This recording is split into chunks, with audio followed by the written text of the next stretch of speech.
സംസ്ഥാനത്ത് വീണ്ടും മഴ മുന്നറിയിപ്പുണ്ട്. അടുത്ത 5 ദിവസം തീവ്ര മഴയ്ക്ക് സാധ്യത. എല്ലാ ജില്ലകളിലും മഴയുടെ മുന്നറിയിപ്പ് നൽകുന്നുണ്ട്.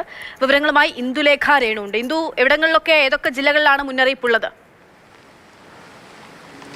അക്ഷയ, തിരുവനന്തപുരത്ത് ഇന്ന് അതിശക്തമായ മഴയ്ക്ക് സാധ്യതയുണ്ട്. തിരുവനന്തപുരത്ത് മാത്രമല്ല, ഇന്നു മുതൽ അടുത്ത 5 ദിവസത്തേക്ക് സംസ്ഥാനത്തെ എല്ലാ ജില്ലകളിലും മഴ മുന്നറിയിപ്പുണ്ട്. ഇന്ന് തിരുവനന്തപുരം മുതൽ ഇടുക്കി വരെ ഓറഞ്ച് അലേർട്ടാണ്. ശേഷം പാലക്കാട് മുതൽ കാസർഗോഡ് വരെ യെല്ലോ അലേർട്ടാണ് പ്രഖ്യാപിച്ചിരിക്കുന്നത്. ഇനി നാളത്തെ അലേർട്ടുകളെ കുറിച്ച് പറയുകയാണെങ്കിൽ തിരുവനന്തപുരത്തും കൊല്ലത്തും യെല്ലോ അലേർട്ടാണുള്ളത്. പിന്നീട് പാലക്കാട് മുതൽ കാസർഗോഡ് വരെയും യെല്ലോ അലേർട്ടാണുള്ളത്.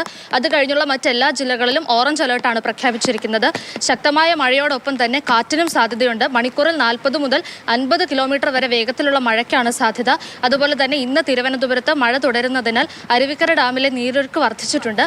അതുകൊണ്ട് തന്നെ 1 മുതൽ 5 വരെയുള്ള ഷട്ടറുകൾ 15 സെന്റിമീറ്റർ ഉയരത്തിലേക്ക് തുറക്കുന്നതായിരിക്കും. അതുകൊണ്ട് തന്നെ 5 മണിക്ക് ശേഷമാണ് തുറക്കുന്നത്.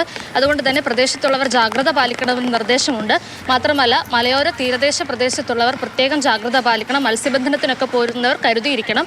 മാത്രമല്ല, മഴ തുടരുന്ന സാഹചര്യത്തിൽ ഇലക്ട്രിക് പോസ്റ്റുകൾ മറിഞ്ഞു വീഴാനും കമ്പികളൊക്കെ പോകാനും സാധ്യതയുള്ളതിനാൽ തന്നെ എന്തെങ്കിലും അത്തരത്തിലുള്ള അപകടങ്ങൾ സംഭവിച്ചാൽ എത്രയും വേഗത്തിൽ തന്നെ കൺട്രോൾ റൂമുകളെ അറിയിക്കണമെന്നും മുന്നറിയിപ്പുണ്ട്.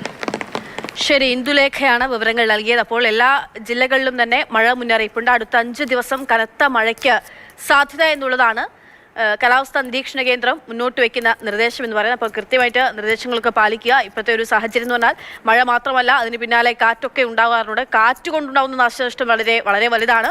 അപ്പോൾ കൂടുതൽ കരുതിയിരിക്കുക. 5 ദിവസം മഴ കനക്കുമെന്നുള്ള ഓർക്കുക.